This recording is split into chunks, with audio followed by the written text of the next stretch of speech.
Done. चलिए, तो this is all about ionic equilibrium. और अभी मैंने देखा था बहुत, तो उसने जब मैं क्लास में आया तो बड़े पॉजिटिव कमेंट्स थे, बड़े पॉजिटिव कमेंट्स थे, मतलब उन, क्योंकि लास्ट क्लास में मैंने जेई एडवांस का होमवर्क दिया था, जेई मेंस का भी होमवर्क दिया आयनिक से, और आई थिंक वो क्वेश्चंस हो रहे हैं। तो चलो आज तो डिस्कशन नहीं करेंगे, नेक्स्ट क्लास में डिस्कशन करेंगे। आज जो भी टाइम बचा उसमें इलेक्ट्रो स्टार्ट करेंगे हम आगे। बट मैं अभी भी कहूंगा आयनिक जो है आसान है, क्वेश्चन करते जाओ, प्रैक्टिस करते जाओ, क्वेश्चन की लिमिटेशन है।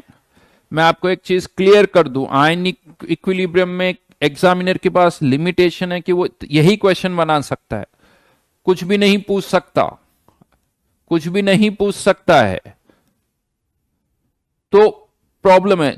इवन थर्मोडायनेमिक्स की बात करें, काइनेटिक्स की बात करें, उनके पास बहुत ऑप्शंस है यार।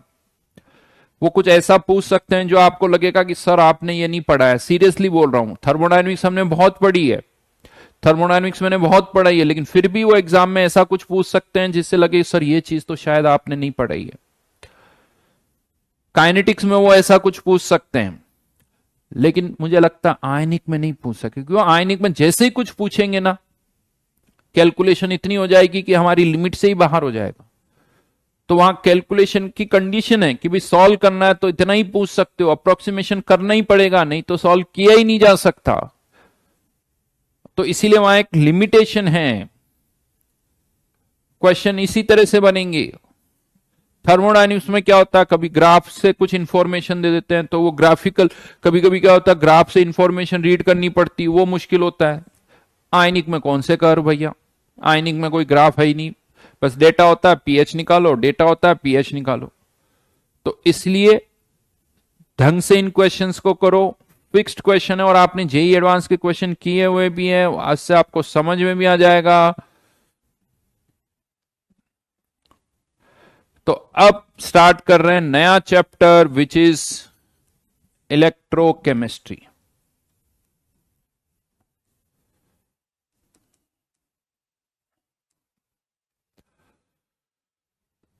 इलेक्ट्रोकेमिस्ट्री, अगर थर्मोडायनेमिक्स के बाद सबसे ज्यादा वेटेज किसी चैप्टर का है थर्मोडायनेमिक्स के बाद, तो वो है इलेक्ट्रोकेमिस्ट्री का। इनफैक्ट मैं आपको बता दूं, जेई मेंस में तो इसका वेटेज थर्मो से भी ज्यादा है। जेई मेंस में थर्मोडायनेमिक्स का कोई ऐसा बहुत बड़ा वेटेज नहीं है। थर्मोडायनेमिक्स का जेई मेंस में वेटेज उतना ही है जितना बाकी चैप्टर का होता है, या थोड़ा कम ही है। थर्मोडायनेमिक्स का वेटेज जेई एडवांस में ज्यादा है, लेकिन इलेक्ट्रो केमिस्ट्री का वेटेज जेई मेंस में भी अच्छा खासा है, जेई एडवांस में भी अच्छा खासा है। एवरेज 2 क्वेश्चन इलेक्ट्रो से आते ही आते हैं जेई एडवांस में, एवरेज 2 क्वेश्चन आ ही जाते हैं। इंटरेस्टिंग चैप्टर है थोड़ा, कुछ कुछ इंटरेस्टिंग इसलिए क्योंकि कुछ ऐसी चीजें हम यहां पढ़ते हैं जो हम शायद हमारी डेली लाइफ से रिलेट कर सकें, कुछ ऐसी चीजें हम यहां पर पढ़ेंगे जिसको हम कनेक्ट कर सकते हैं अपनी लाइफ से। तो लगता है हाँ सर यार ये तो अच्छी बात बताई आपने सर, ये तो काम की चीज है, शायद जिंदगी में कभी काम आए। वैसे ऐसा नहीं, थर्मोडायनेमिक्स भी काम आती बहुत सारी चीजें, बट थर्मोडायनेमिक्स और चीजें आपके डायरेक्ट जिंदगी से कनेक्ट नहीं होती है। वो तब होगी जब आप कुछ रिसर्च करोगे तब शायद कनेक्ट हो, बट यहां पर जो हम पढ़ते हैं वो कहीं ना कहीं डायरेक्टली कनेक्ट होती है। तो जेई में इसका वेटेज ज्यादा है। अगर आप देखोगे जेई एडवांस्ड की एक्सरसाइज, जेई एडवांस, तो सबसे ज्यादा क्वेश्चन इलेक्ट्रोमिक की में मिलेंगे, यानी इसकी जेई एडवांस की एक्सरसाइज बहुत मोटी है भाई। वो इसलिए भी है क्योंकि क्या होता है इस चैप्टर में जो क्वेश्चन आते हैं, मिक्स्ड क्वेश्चंस आते हैं, इलेक्ट्रोकेमिस्ट्री प्लस आयनिक, इलेक्ट्रोकेमिस्ट्री प्लस थर्मोडायनेमिक्स। तो कुछ ना कुछ कभी आयनिक मिक्स हो जाता है, कभी थर्मोडायनेमिक्स मिक्स हो जाता है। तो वो सारे क्वेश्चन जिसमें इलेक्ट्रो प्लस आयनिक है वो भी इसी चैप्टर में, इलेक्ट्रो प्लस थर्मोडायनेमिक्स है वो भी इसी चैप्टर में। ठीक है, तो इसीलिए इसका वेटेज यानी मिक्स्ड वेटेज है, क्वेश्चन आते ही आते हैं। और जो मैंने बताया 2 क्वेश्चन वो जेई एडवांस के लिए बताया, जेई मेंस में तो वही एवरेज 1 क्वेश्चन ही आता है, जेई मेंस में एवरेज 1 क्वेश्चन ही आता है इस चैप्टर से। अब चैप्टर के बारे में बात करते हैं, इलेक्ट्रोकेमिस्ट्री।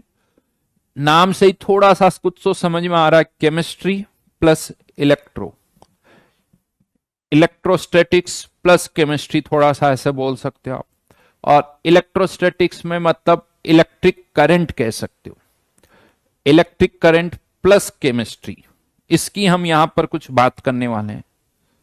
जैसे आपको पता है डेली लाइफ में हम सेल्स और बैटरीज यूज करते हैं, चाहे वो कार में उसमें बैटरी यूज होती है, मोबाइल्स में उसमें भी लिथियम बैटरीज यूज करते हैं, टॉर्च में, वॉच में, हर जगह हम बैटरीज यूज करते हैं। और आप बड़ा इंटरेस्टिंग होता है, जैसे एक बैटरी के दो एंड से वायर को कनेक्ट करते हैं, उस वायर में करंट फ्लो करने लगती है। तो बड़ा, और आप हाथ या नहीं वैसे वायर से कनेक्ट करो, वायर में करंट फ्लो करने लगती है, तो लगता है ऐसा क्या होता है इस सेल में जिससे करंट प्रोड्यूस होती है। तो उस सेल के अंदर जो हम सेल्स और बैटरीज यूज करते हैं उसमें केमिकल रिएक्शंस होती है और उन केमिकल रिएक्शन से करंट प्रोड्यूस होती है। तो क्वेश्चन आता है ऐसी कौन सी केमिकल रिएक्शंस होती है जिससे करंट प्रोड्यूस होती है, वो हम इस चैप्टर में डिस्कस करेंगे। तो बेसिकली इस चैप्टर का एक जो मोटिव वो ये है कि केमिकल रिएक्शन से कैसे करंट प्रोड्यूस होती है वो हम डिस्कस करेंगे। तो लिखिए यहां पर, this chapter mainly deals with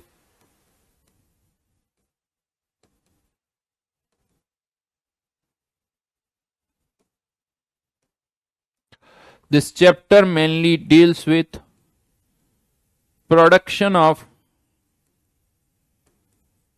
electric current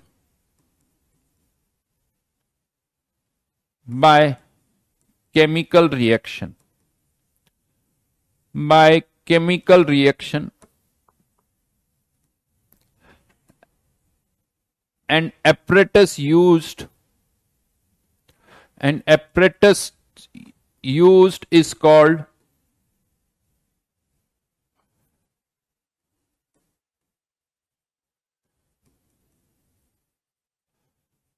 galvanic cell. यानी ये जो सेल्स और बैटरीज मोबाइल में, कार में जो भी हम यूज करते हैं ना, उसे हम कहते हैं गैल्वेनिक सेल। यानी नॉर्मली तो हम सेल बोल देते हैं, बट इसे हम कहते हैं गैल्वेनिक सेल।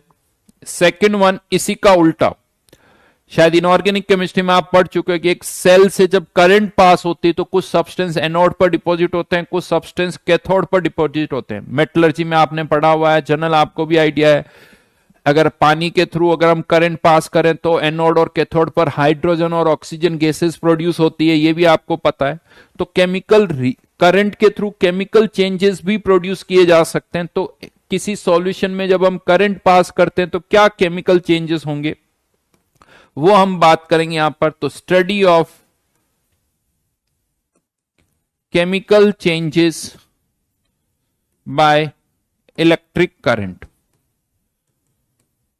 जस्ट रिवर्स हो गया, यानी केमिकल रिएक्शन से करंट और करंट से केमिकल चेंजेस आप प्रोड्यूस कर सकते हो। और इसमें जो एपरेटस यूज होता है, जिस कंटेनर में ये सब कुछ होता है, is called electrolytic cell, is called electrolytic cell. हाँ, इलेक्ट्रो रिफाइनिंग कह सकते हो, जो कॉपर की इलेक्ट्रो रिफाइनिंग होती है इस तरह से जिससे हमें प्योर कॉपर मिलता है, electro refining, electroplating. And third one, एक और पार्ट है इस चैप्टर का, कंडक्टेंस एंड कंडक्टिविटी।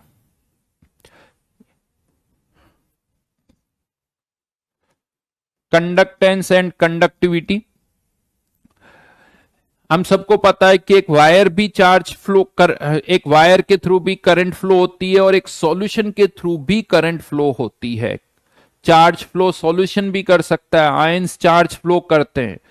तो एक वायर के थ्रू जब चार्ज फ्लो होता है तो वो आप फिजिक्स में पढ़ते हो। यहां पर हम बात करेंगे एक सॉल्यूशन कैसे चार्ज फ्लो करता है, किसकी कंडक्टिविटी ज्यादा होती, कौन सा सॉल्यूशन ज्यादा चार्ज कंडक्ट करेगा, कौन सा कम कंडक्ट करेगा, ये सब हम यहां पर डिस्कस करेंगे। तो मेनली यहां पर हम बात करेंगे एक सॉल्यूशन की कंडक्टेंस के बारे में, वायर की नहीं, एक सॉल्यूशन की कंडक्टेंस और कंडक्टिविटी के बारे में हम बात करेंगे। तो ये तीन पार्ट है इस चैप्टर के, वन बाय वन करके, राइट, वो वन बाय वन करके हम स्टडी करेंगे। गैल्वेनिक सेल, इलेक्ट्रोलाइटिक सेल और third part conductance and conductivity.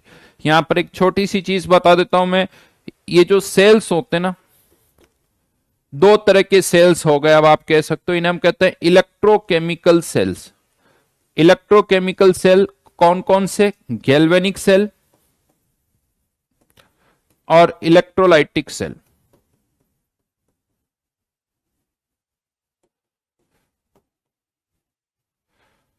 Galvanic cell और electrolytic cell.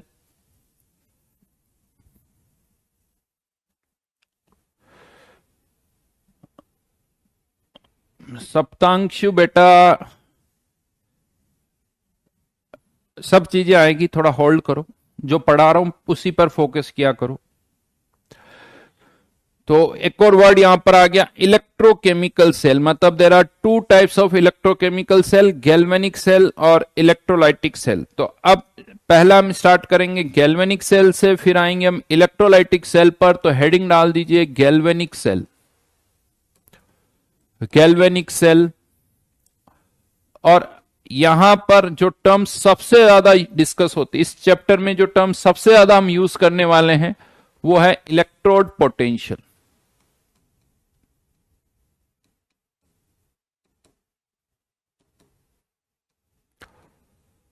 Electrode potential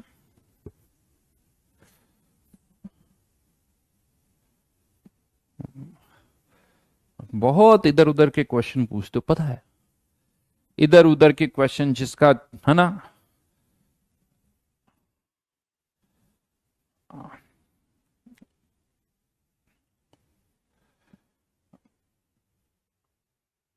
Rudresh क्या फर्क पड़ जाएगा इससे, बताओ? कुछ प्लानिंग है तो बताओ। तुम बताओ कितने में खत्म करना है, 2 में, 5 में, 10 में?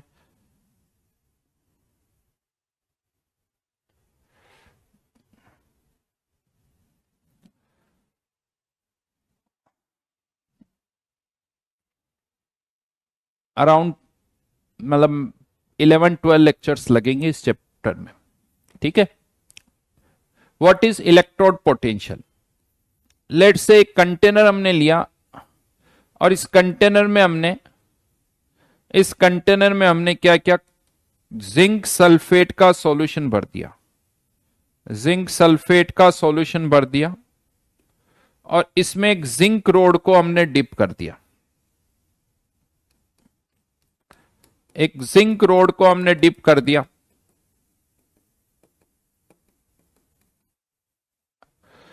किसका सॉल्यूशन है? जिंक सल्फेट का। रोड किसकी है? जिंक की। और अब हम इसमें जो भी चेंज हो रहे हैं उसको ऑब्जर्व कर रहे हैं।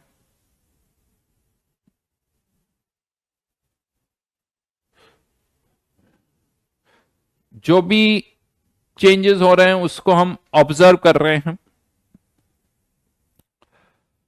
तो हम क्या देखते हैं कि यहां पर इस मेटल रोड पर जो जिंक है ना, मेटल रोड पर जो जिंक है ये अपने आप ऑक्सीडाइज होता है Zn+2 में।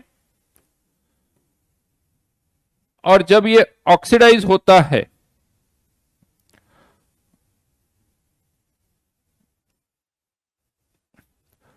तो इलेक्ट्रॉन रिलीज करेगा। ये इलेक्ट्रॉन तो इसी मेटल प्लेट पर रह जाते हैं, लेकिन ये जो जिंक आयन है वो इस सॉल्यूशन में डिसॉल्व हो जाते हैं। ये जो जिंक आयन है वो इस सॉल्यूशन में डिसॉल्व हो जाते हैं, यानी Zn+2 एक्वस। हाँ, लेकिन कह सकते हो कि सॉल्यूशन में से भी जो Zn+2 आयंस है वो इस मेटल रॉड पर जाकर डिपॉजिट भी हो जाते हैं। यानी ये रिएक्शन फॉरवर्ड में भी होती है और बैकवर्ड में भी होती है। लेकिन इनिशियली फॉरवर्ड रेट ज्यादा होती है, बैकवर्ड रेट कम होती है। तो नेट जिंक आयन सॉल्यूशन में डिसॉल्व होते हैं, बट धीरे धीरे बैकवर्ड रेट भी बढ़ने लगती है। और एक टाइम आता है जब बैकवर्ड रेट किसके बराबर हो जाती है? फॉरवर्ड रेट के बराबर। और ये सिस्टम इक्विलिब्रियम पर आ जाता है। और ये सिस्टम इक्विलिब्रियम पर आ जाता है मतलब जितने जिंक डिसॉल्व हो रहे हैं उतने ही वापस डिपॉजिट हो जाते हैं, जिसके कारण यहां पर भी चार्ज फिक्स हो जाता है, नेगेटिव चार्ज। और सॉल्यूशन में भी Zn+2 की कंसेंट्रेशन फिक्स हो जाती है। अब कोई चेंज नहीं हो रहा।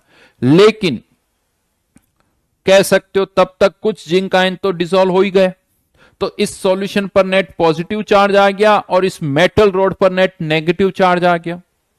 सॉल्यूशन पर पॉजिटिव चार्ज, मेटल रोड पर नेट नेगेटिव चार्ज, तो इन दोनों के बीच में एक पोटेंशियल डिफरेंस जनरेट हो जाता है and that potential difference is called electrode potential. यानी जब सिस्टम इक्विलिब्रियम पर आ जाता है तब जो पोटेंशियल डिफरेंस जनरेट होता है उसे हम कहते हैं इलेक्ट्रोड पोटेंशियल।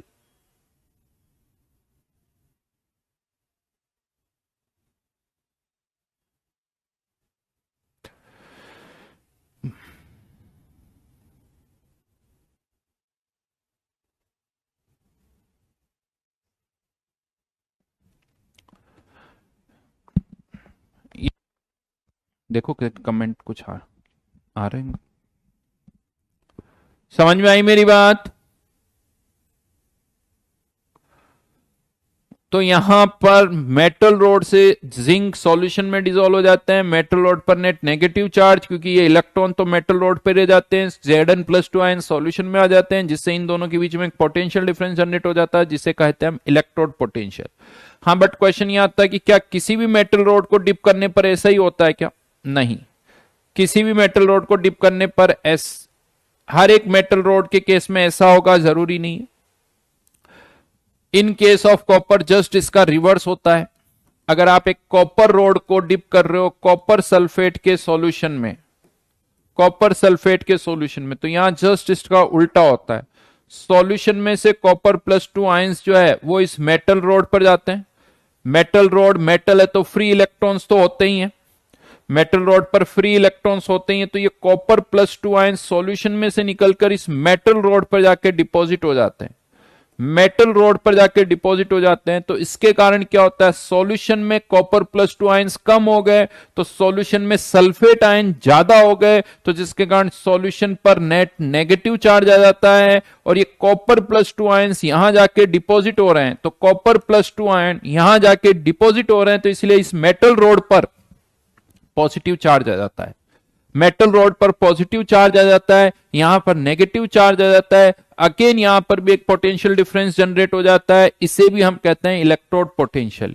यानी डिपेंडिंग अपॉन द मेटल, किसी में मेटल डिसॉल्व होता है, किसी में मेटल डिपॉजिट होता है। ये मेटल टू मेटल वेरी करता है, कुछ डिसॉल्व होंगे कुछ डिपॉजिट होंगे, लेकिन दोनों में एक पोटेंशियल डिफरेंस जनरेट होगा, यहां पर भी होगा यहां पर भी जनरेट होगा। और ये जो पोटेंशियल डिफरेंस यहां जनरेट हो रहा है इसे हम कहते हैं इलेक्ट्रोड पोटेंशियल। और अगर ये पोटेंशियल डिफरेंस, एक इलेक्ट्रोड पोटेंशियल को हम यहां पर E से रिप्रेजेंट करते हैं, इलेक्ट्रोड पोटेंशियल को E से रिप्रेजेंट करते हैं।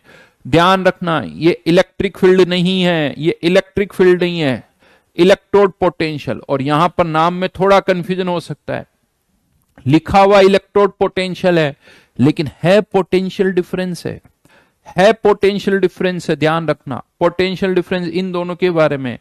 तो ये अगर ऑक्सीडेशन की रिएक्शन के कारण हो रहा है तो ये जो भी पोटेंशियल डिफरेंस यहां जनरेट होता है उसे बोला जाता है ई ऑक्सीडेशन। और अगर रिडक्शन की रिएक्शन है इसके कारण जो पोटेंशियल डिफरेंस जनरेट होता है उसे बोला जाता है ई रिडक्शन। ऑक्सीडेशन के कारण हो रहा है तो ई ऑक्सीडेशन, रिडक्शन के कारण हो रहा है तो ई रिडक्शन। इवन मैं आपको बताऊं, ऐसा नहीं है कि पोटेंशियल डिफरेंस तभी जनरेट होता है जब आप किसी मेटल रोड को किसी सॉल्यूशन में डिप करते हो। इवन आपने एक जिंक रोड और कॉपर रोड को एक दूसरे से कनेक्ट कर दिया, एक जिंक और कॉपर रोड को एक दूसरे से कनेक्ट कर दिया, राइट? तो हम क्या देखते हैं, यहां पर भी पोटेंशियल डिफरेंस जनरेट होता है। यहां क्या होता है, ये जिंक ऑक्सीडाइज होता है, लेकिन इस बार जिंक आयन मूव नहीं करते, इलेक्ट्रॉन्स मूव करते हैं। यहां जिंक आयन मूव कर रहे हैं, यहां कॉपर आयन मूव कर रहे हैं, यहां किसका मूवमेंट होता है, इलेक्ट्रॉन्स का। यहां प्लस चार्ज, यहां माइनस चार्ज, यहां पर भी एक पोटेंशियल डिफरेंस जनरेट होता है, यहां पर भी एक पोटेंशियल डिफरेंस जनरेट होगा। यानी इसको हम ऐसे कहते हैं, कहीं पर भी अगर एक इंटरफेस बनेगी, कहीं पर भी एक इंटरफेस, वर्ड क्या यूज किया मैंने, इंटरफेस। ये इंटरफेस है जहां पर दो सब्सटेंस एक दूसरे के कांटेक्ट में आ रहे हैं, कांटेक्ट में आ रहे हैं, इसे हम बोलते हैं इंटरफेस। कहीं पर भी एक इंटरफेस बनेगी तो कुछ ना कुछ पोटेंशियल डिफरेंस जनरेट होगा ही होगा। कहीं कम होगा, कहीं ज्यादा होगा, लेकिन पोटेंशियल डिफरेंस जनरेट होगा ही होगा। राइट, ये आप कह सकते हो। लेकिन इलेक्ट्रोड पोटेंशियल कब वर्ड यूज करते हैं? जब एक मेटल रोड को सॉल्यूशन में डिप किया जाता है, यानी एक मेटल रोड को उसके सॉल्यूशन में जब हम डिप करते हैं तो इसके लिए इलेक्ट्रोड पोटेंशियल वर्ड यूज किया गया है। यहां पर भी पोटेंशियल डिफरेंस है, बट हाँ अभी हम बात जो कर रहे हैं एक मेटल रॉड उसके सॉल्यूशन की बात कर रहे हैं। तो डेफिनेशन अगर हम यहां पर लिखें इलेक्ट्रोड पोटेंशियल की, तो लिख सकते हो आप potential difference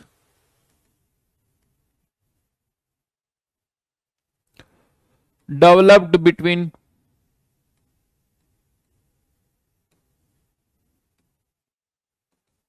a metal rod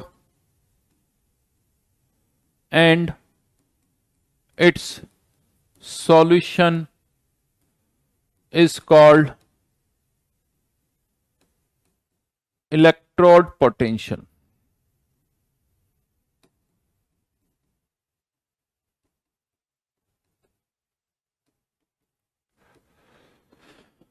अच्छा, आप यहां पर ये सोच रहे हो कि जिंक सल्फेट क्यों लिया? तो ऐसा आयन लेना है जो किसी के साथ रिएक्ट ना करे। जैसे सल्फेट आयन, उसका रिएक्शन में कोई रोल नहीं। सल्फेट ले लो, नाइट्रेट ले लो, ऐसा आयन होना चाहिए जिसका ना तो ऑक्सीडेशन हो ना रिडक्शन हो।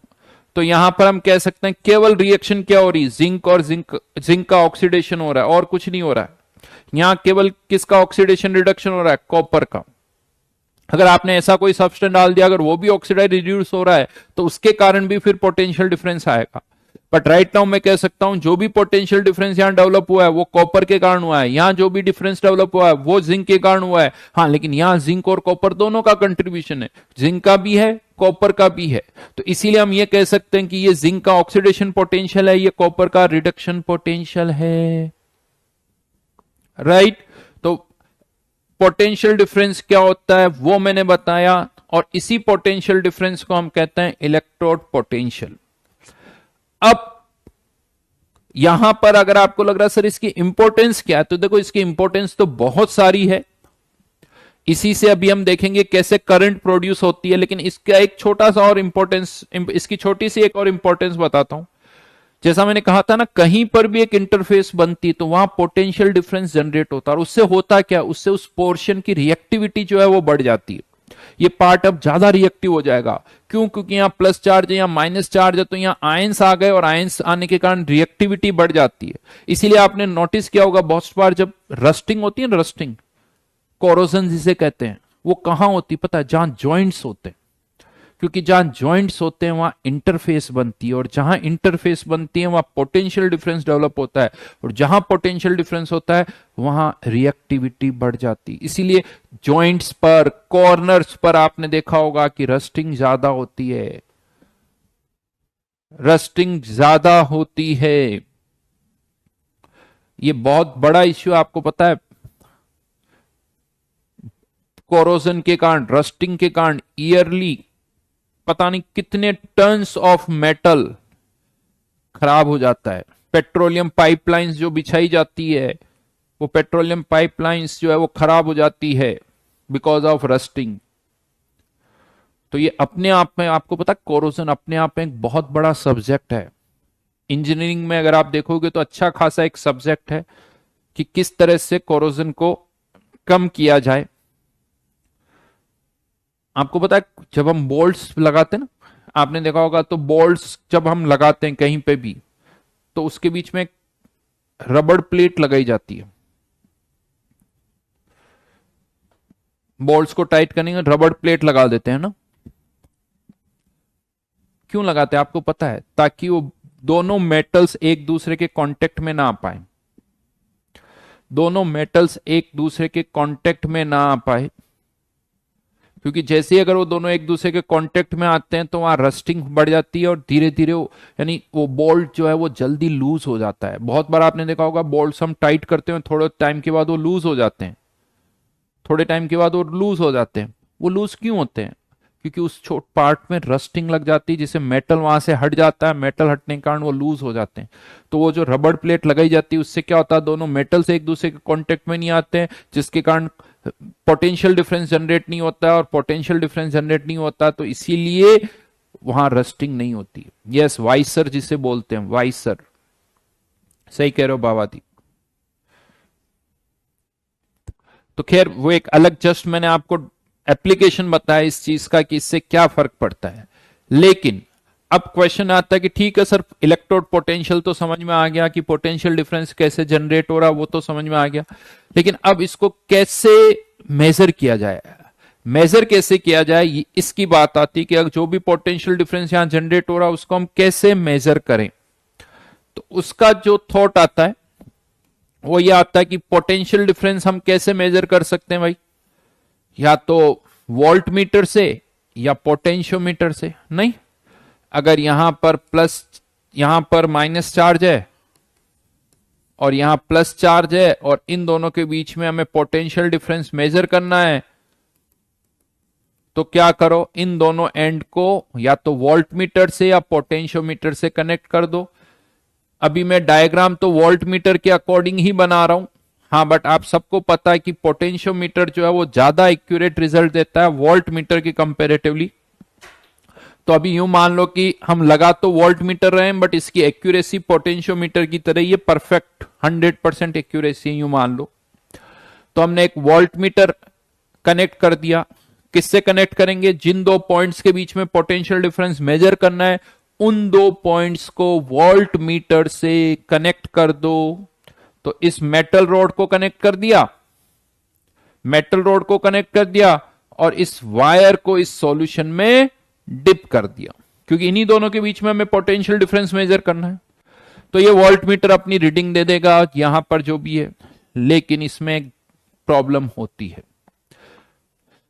क्या प्रॉब्लम होती है इसमें, हमें जिंक की रिएक्शन के कारण पोटेंशियल डिफरेंस मेजर करना था, लेकिन इस पोटेंशियल डिफरेंस को मेजर करने के लिए, इस पोटेंशियल डिफरेंस को मेजर करने के लिए हमने क्या किया, वोल्ट मीटर से कनेक्ट किया, और जैसे ही हमने इसको वोल्ट मीटर से कनेक्ट किया तो क्या हुआ, यहां पर और एक और इंटरफेस क्रिएट हो गई। जैसे ही आपने इस वायर को इस सॉल्यूशन में डिप किया, यहां पर भी एक इंटरफेस क्रिएट हो गई।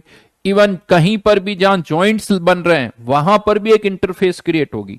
तो हर एक इंटरफेस पर कुछ ना कुछ पोटेंशियल डिफरेंस जनरेट होगा, थोड़ा यहां पर भी होगा, थोड़ा यहां पर भी होगा, थोड़ा यहां पर भी होगा, और यहां पर भी होगा। तो ये जो वोल्ट मीटर आपको रीडिंग देगा, वोल्ट मीटर जो आपको रीडिंग देगा वो केवल इस वाली सरफेस की नहीं देगा, वो तो सबका टोटल देगा भाई, आपको सबका टोटल देगा। चलो आप ये मान लो कि ठीक है सर, यहां पर तो बहुत कम पोटेंशियल डिफरेंस जनरेट हो रहा है, यहां पर भी बहुत कम हो रहा है, ऐसा कुछ मान लो, लेकिन इस वायर को अगर आपने यहां डिप किया तो इस वायर पर तो अच्छा खासा पोटेंशियल डिफरेंस जनरेट होगा, इस वायर पर तो अच्छा खासा पोटेंशियल डिफरेंस जनरेट होगा। तो फिर ये जो वोल्ट मीटर आपको रीडिंग देगा, वोल्ट मीटर जो आपको रीडिंग देगा वो सबका नेट होगा। तो फिर क्वेश्चन आता है फिर क्या करें, अगर पोटेंशियल डिफरेंस मेजर करना है तो इस वायर को तो डिप करना ही पड़ेगा जी, इस वायर को तो डिप करना ही पड़ेगा। या ऐसा कर दूं कि इस वायर को हवा में लटका दे और वोल्ट मीटर रीडिंग दे देगा, कि डिप मत करो, थोड़ा हवा में लटका दो तभी वोल्ट मीटर रीडिंग दे देगा, नहीं देगा। उसके लिए तो वायर को डिप करना पड़ेगा, और वायर को डिप करेंगे तो एक और इंटरफेस जनरेट होगी, एक और इंटरफेस जनरेट होगी। तो ये जो पोटेंशियल में, ये जो वोल्ट मीटर आपको रीडिंग देगा वो इसके कारण भी देगा और इसके कारण भी देगा। और अगर पोटेंशियल डिफरेंस मेजर करना है तो वायर को तो डिप करना ही पड़ेगा। मयंक कह रहा कि माइनस कर देंगे उसका अलग से मेजर करके, बेटा माइनस कैसे कर दो, कि कहीं और भी इसका मेजर करोगे तो वहां पर भी दो इंटरफेस बनेगी, किसी और अरेंजमेंट में भी दो इंटरफेस बनेगी, यानी जब भी मेजर करना चाहोगे कम से कम दो इंटरफेस तो बनेगी ही बनेगी। मतलब क्लियर यह है कि आप absolute value of electrode potential find out ही नहीं कर सकते हो, आप इलेक्ट्रोड पोटेंशियल की एब्सोल्यूट वैल्यू फाइंड आउट कर ही नहीं सकते हो।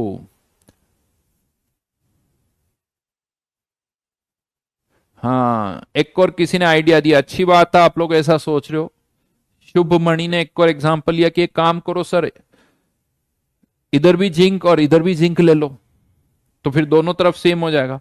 बेटा अगर इधर और इधर दोनों तरफ जिंक ले लिया ना, तो पोटेंशियल डिफरेंस ही जीरो आ जाएगा फिर, क्योंकि इस पे भी उतना ही नेगेटिव चार्ज, इसमें भी, इस वायर पर भी उतना ही नेगेटिव चार्ज, तो डिफरेंस ही जीरो आ जाएगा,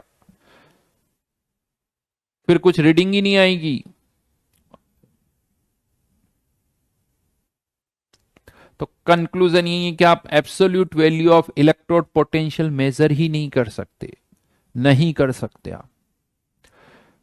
खैर ये बहुत बड़ी प्रॉब्लम नहीं है। क्यों नहीं है उसका कारण अभी मैं आप बताऊंगा, बट हम क्या करते हैं, हम क्या करते हैं, एक स्टैंडर्ड एपरेटस ले लिया जाता है, स्टैंडर्ड एपरेटस ले लिया जाता है, और उस स्टैंडर्ड एपरेटस में जो भी इंटरफेस बन रही है, मान लेते हैं कि उनका इलेक्ट्रोड पोटेंशियल जीरो है, मान लेते हैं कि उनका इलेक्ट्रोड पोटेंशियल जीरो है, तो अब जैसे ही मैंने मान लिया कि इसका इलेक्ट्रोड पोटेंशियल जीरो है, तो अब जो वोल्ट मीटर की रीडिंग है वही इसका आंसर हो जाएगा। बट इसे एब्सोल्यूट इलेक्ट्रोड पोटेंशियल नहीं बोलोगे, ये जो इलेक्ट्रोड पोटेंशियल आया वो इसके रेस्पेक्ट में आया, जिस दिन ये रेफरेंस बदल दोगे ये डेटा भी बदल जाएगा। इसीलिए शायद आप लोगों ने थोड़ा बहुत पढ़ा होगा, जितने भी इलेक्ट्रोड पोटेंशियल के डेटा है वो हम स्टैंडर्ड हाइड्रोजन इलेक्ट्रोड के रेस्पेक्ट में मेजर करते हैं। ये स्टैंडर्ड हाइड्रोजन इलेक्ट्रोड क्या होता है वो भी हम इस चैप्टर में आगे पढ़ेंगे, कि स्टैंडर्ड हाइड्रोजन इलेक्ट्रोड क्या होता है वो सब आगे समझ में आएगा। लेकिन कंक्लूजन राइट नाउ ये है कि किसी भी इलेक्ट्रोड पोटेंशियल, इलेक्ट्रोड पोटेंशियल की आप एब्सोल्यूट वैल्यू फाइंड आउट नहीं कर सकते हो। जो डेटा हम सारे यूज करते हैं वो विथ रेस्पेक्ट टू हाइड्रोजन है, वो विथ रेस्पेक्ट टू हाइड्रोजन। कैसे मेजर करेंगे ये जैसे जैसे भी चैप्टर आगे बढ़ेगा वो सब मैं आपको बताऊंगा, लेकिन यहां से ये समझ में आना चाहिए कि क्यों exact value, absolute value find out नहीं कर सकते हैं, वो आपको समझ में आना चाहिए, क्योंकि कम से कम दो इंटरफेस यहां पर डेवलप होगी। तो लिख लीजिए, absolute value of electrode potential, yeah, it is impossible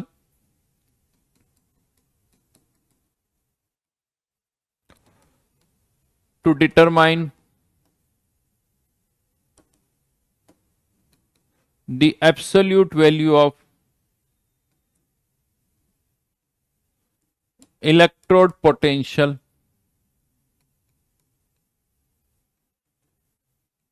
because measuring process involves other interfaces whose electrode potential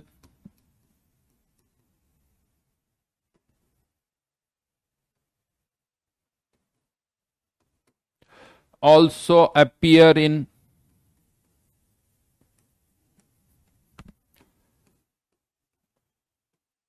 measured value।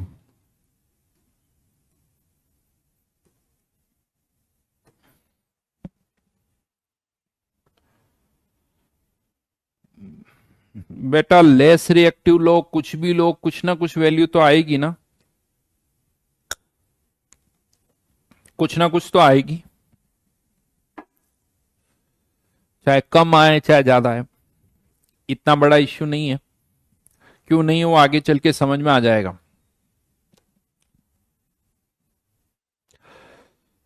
It is not a big issue.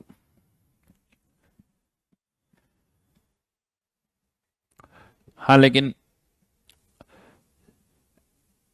Less reactive लो, कुछ भी लो, कुछ ना कुछ तो होगा ही होगा, तो एब्सोल्यूट वैल्यू तो बोल ही नहीं सकते हो आप, एब्सोल्यूट वैल्यू तो बोल ही नहीं सकते हो।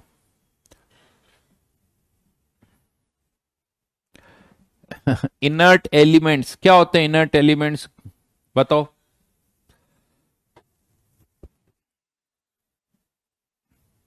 और इनर्ट एलिमेंट से क्या होगा,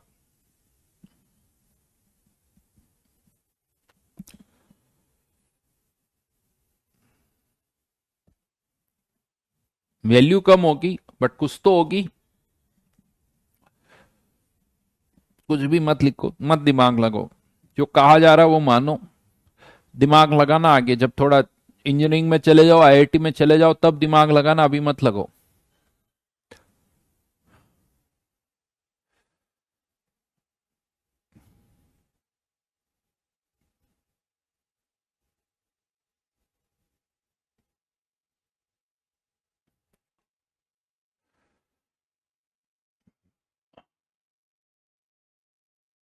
राइट।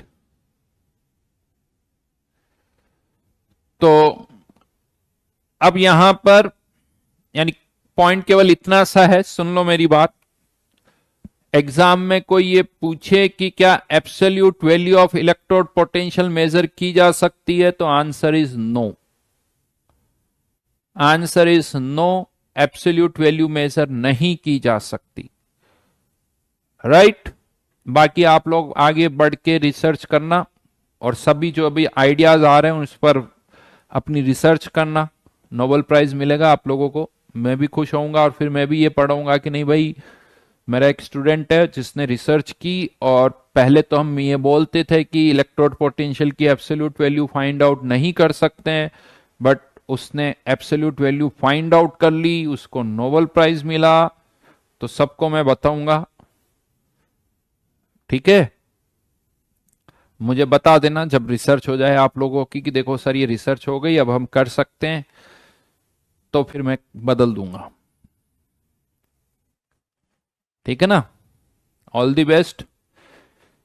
जल्दी जल्दी करना है यार, क्योंकि बहुत सालों तक मैं पढ़ाने वाला हूं नहीं, तो जो भी रिसर्च करनी है तुम्हें जल्दी जल्दी करना। हाँ, बुढ़ापा आ रहा है अपना भी, तो इसीलिए जल्दी आईआईटी में जाओ, फिर जल्दी जल्दी से अपनी रिसर्च करो।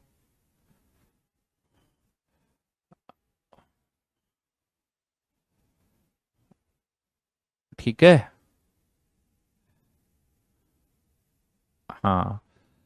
कैनी कह रहा है कि सर जब भी ऐसा होगा तो उसका क्रेडिट आपको ही देंगे, तो बहुत बहुत धन्यवाद। जब नोबेल प्राइज मिल रहा हो तो उसे बोलना कि सर दिस इज एक sir this is for you, this is for you, कि आपने मुझे उस दिन कहा था कि ये करके आओ, तो देखो सर मैंने ऐसा कर लिया।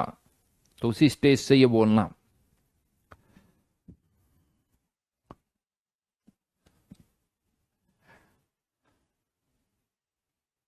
हाँ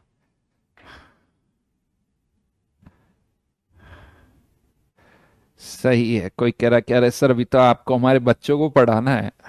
हाँ बेटा, मुझे समझ में आ रहा है। तुम किस में ज्यादा खुश फील कर रहे हो, हैं तुम्हारे बच्चे? बेटा बच्चों से पहले बच्चों की माएँ लानी पड़ेगी ना तुम्हें।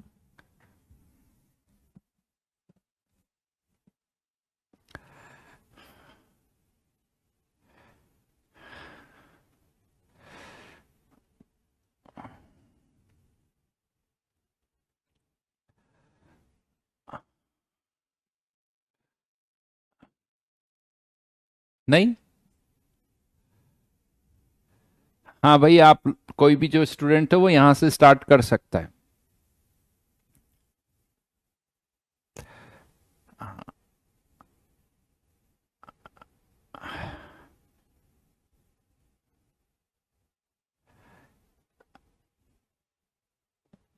नवदीप, चिंता मत करो, तुम तो वहां पर नाम दे देना, मैं तुम्हें ढूंढ लूंगा।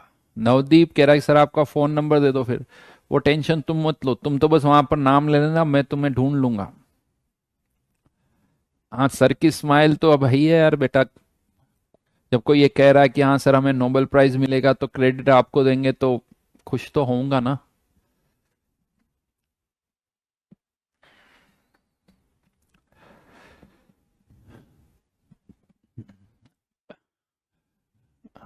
तो वापस अब इस पार्ट पर आते हैं कि इलेक्ट्रोड पोटेंशियल की एब्सोल्यूट वैल्यू तो फाइंड आउट नहीं की जा सकती है। नाउ अब यहां पर इलेक्ट्रोड पोटेंशियल क्या होता है वो तो हमने पढ़ लिया। अब एक गैल्वेनिक सेल जो होता है, यानी जो सेल्स और बैटरीज हम डेली लाइफ में यूज करते हैं, उससे कैसे करंट प्रोड्यूस होती है वो थोड़ा सा मैं आपको समझाऊंगा। तो हेडिंग डालिए, working of a galvanic cell.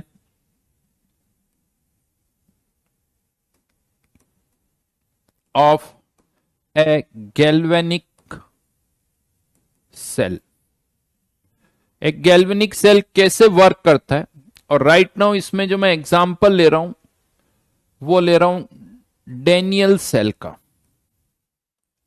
Daniell cell यानी जो गैल्वेनिक सेल हम यहां पर यूज कर रहे हैं उसका नाम है डेनियल सेल।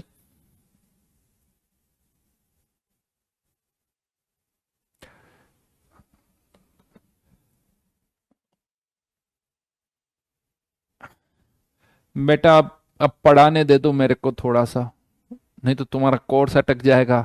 तुम्हारा कोर्स पूरा नहीं होगा तो तुम्हारा जेई में सिलेक्शन नहीं होगा, जेई में सिलेक्शन नहीं होगा तो सोचो तुम रिसर्च नहीं कर पाओगे, तुम रिसर्च नहीं कर पाओगे तो नोबेल प्राइज नहीं मिलेगा, और तुम्हें नोबेल प्राइज नहीं मिलेगा तो तुम मेरा नाम नहीं ले पाओगे। तो भाई मैं ये नहीं चाहता हूं कि तुम मेरा नाम ना ले पाओ। तो मेरा जो वो करियर है, मतलब वो तुम खत्म कर दोगे, समझ रहे हो? मेरा ड्रीम जो है वो खत्म हो जाएगा। तो इसीलिए मुझे पढ़ाने दो और पढ़ो चुपचाप। इधर उधर की बातें, इधर कितना मजा आता है बस।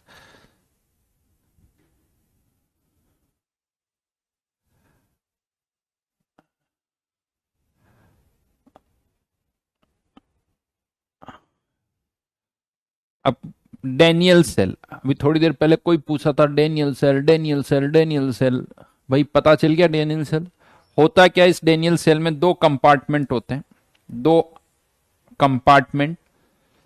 इस कंपार्टमेंट में एक जिंक रोड होती है, इस कंपार्टमेंट में कॉपर रोड होती है। ये जिंक की रोड है और ये कॉपर की। यहां पर जिंक का सॉल्यूशन होता है जिंक सल्फेट का, और यहां पर कॉपर सल्फेट का।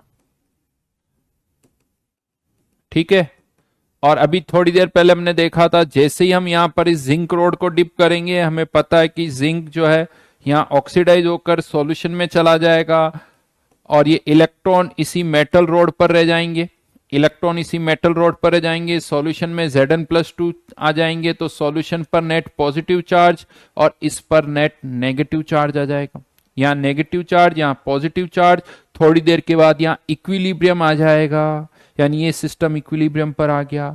सिमिलरली यहां पर भी हमें पता है इक्विलिब्रियम आ जाएगा, क्योंकि सॉल्यूशन में से Cr+2 आयंस जो है वो मेटल रोड पर जाके डिपॉजिट हो जाएंगे, जिसके कारण मेटल रोड पर पॉजिटिव चार्ज और सॉल्यूशन पर नेगेटिव चार्ज आ जाएगा। अब हमने क्या किया, इन दोनों इलेक्ट्रोड्स को वायर से कनेक्ट कर दिया। इसके बीच में मैंने कुछ गैल्वेनोमीटर भी लगा दिया, वोल्ट मीटर भी लगा दिया।